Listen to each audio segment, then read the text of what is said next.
This is Dr. Cameron Kyle Seidel, ER and critical care doctor from New York City. 9 days ago, I opened an intensive care unit to care for the sickest COVID-positive patients in this city. In these 9 days, I have seen things I have never seen before. In treating these patients, I have witnessed medical phenomenon that just don't make sense in the context of treating a disease that is supposed to be a viral pneumonia.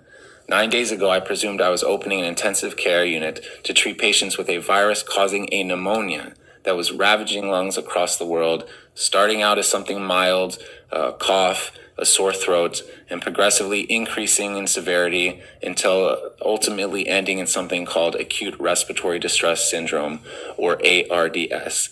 This is the paradigm that every hospital in the country is working under. This is the disease, ARDS, that every hospital is preparing to treat. And this is the disease, ARDS, for which in the next 2 to 6 weeks, 100,000 Americans might be put on a ventilator. And yet, everything I've seen in the last 9 days, all the things that just don't make sense, the patients I'm seeing in front of me, the lungs I'm trying to improve, have led me to believe that COVID-19 is not this disease, and that we are operating under a medical paradigm that is untrue. In short, I believe we are treating the wrong disease, and I fear that this misguided treatment will lead to a tremendous amount of harm to a great number of people in a very short time. As New York City appears to be about 10 days ahead of the country, I feel compelled to get this information out. COVID-19 lung disease, as far as I can see, is not a pneumonia and should not be treated as one. Rather, it appears as some kind of viral-induced disease, most resembling high-altitude sickness. It is as if tens of thousands of my fellow New Yorkers are on a plane at 30,000 feet and the cabin pressure is slowly being let out. These patients are slowly being starved of oxygen. I have seen patients dependent on oxygen take off their oxygen and quickly progress through a state of anxiety and emotional distress and eventually get blue in the face. And while they look like patients absolutely on the brink of death, they do not look like patients dying of pneumonia.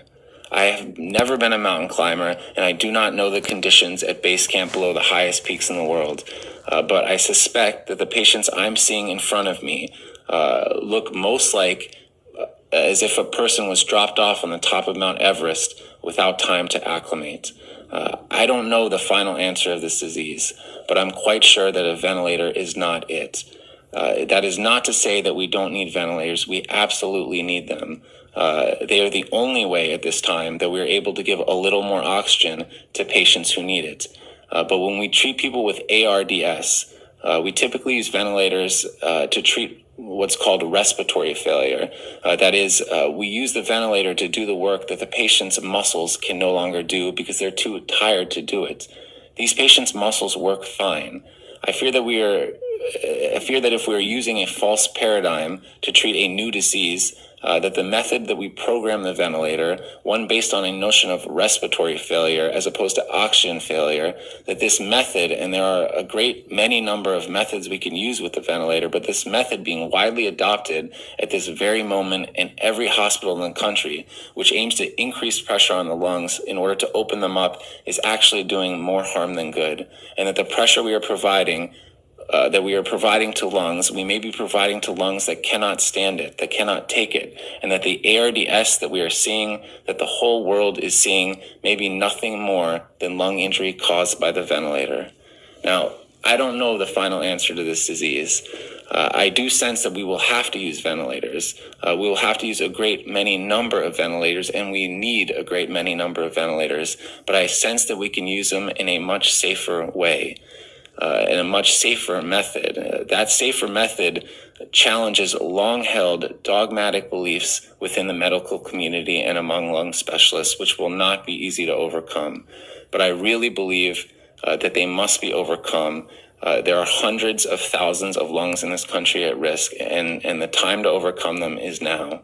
I'm confident that if those of us that work bedside with these patients, those of us who are witnessing the things that we have never seen before, despite the many years we have worked and the thousands of patients and diseases we have seen, if we can effectively communicate this to all those that are so important but who are not bedside, the researchers, the administrators, those who procure our resources and make our protocols, the politicians, our own government, If we are able to convince them that this is a disease that is different than anything we have ever seen, I am confident that an answer can be found, that effective treatments can be discovered, and that a plan to disseminate that treatment can be rapidly deployed, and that tens of thousands and probably hundreds of thousands of lives and lungs will be protected.